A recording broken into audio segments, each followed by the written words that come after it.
జిల్లా ఎస్పీ అమిత్ బర్దర్ ఆదేశాలతో రంపచోడవరంలో డీఎస్పీ సాయి ప్రశాంత్ ఆధ్వర్యంలో జూనియర్ కాలేజ్ నుంచి అంబేద్కర్ సెంటర్ వరకు గంజాయి వంటి మత్తు పదార్థాల వల్ల కలిగే అనర్థాలపై గంజాయి వద్దు ఆరోగ్యం ముందు నినాదాలు చేస్తూ అవగాహన ర్యాలీ నిర్వహించారు. గంజాయి వల్ల కలిగే దుష్పరిణామాలు, గంజాయి వల్ల రవాణా వల్ల విధించే శిక్షలను పోలీసులు వివరించారు. ఈ కార్యక్రమంలో రంపచోడవరం సిఐ సన్యాసి నాయుడు, ట్రైనింగ్ ఎస్ రాజా, కోటి పోలీసులు, విద్యార్థులు, యువకులు పెద్ద సంఖ్యలో పాల్గొన్నారు.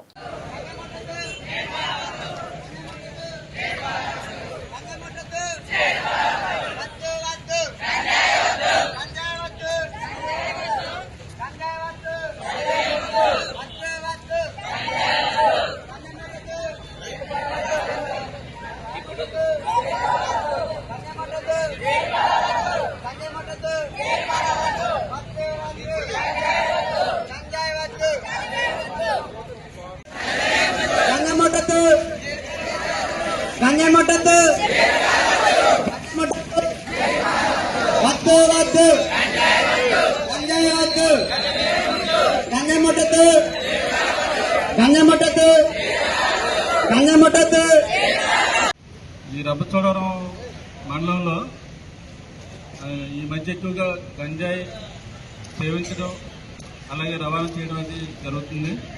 కాబట్టి అందరికీ అవగాహన కల్పించాలనే ఉద్దేశంతో ఈ కార్యక్రమం చేపట్టడం జరిగింది. కానీ ఎవరైనా సరే గంజాయి తాగినా, గంజాయి రవాణా చేసిన, గంజాయి పండించిన వారందరిపైన చట్టపరమైన చర్యలు తీసుకోవడం జరుగుతుంది. కాబట్టి ఈ ప్రజలు అలాగే విద్యార్థులు అందరూ కూడా గంజాయి జోలికి వెళ్లకుండా ఆ జీవితాన్ని సక్రమంగా చేసుకుంటారని తెలియజేస్తున్నాం. ఎవరైనా గంజాయి జోలికి వెళ్ళినట్టయితే కఠినమైన శిక్షలు విధించడం జరుగుతుంది. అదే 10 సంవత్సరాలు తక్కువ కాకుండా 20 సంవత్సరాల వరకు జైలు శిక్ష ఉంటుంది. అలాగే 2 లక్షల వరకు జరిమానా ఉంటుంది. 6 నెలల వరకు బెయిల్ రావడం జరగదు. కాబట్టి ఎవరు కూడా గంజాయి జోలికి వెళ్లొద్దు. గంజాయికి దూరంగా ఉండి అందరూ కూడా ఆరోగ్యంగా ఉంటారని కోరుకుంటున్నాం.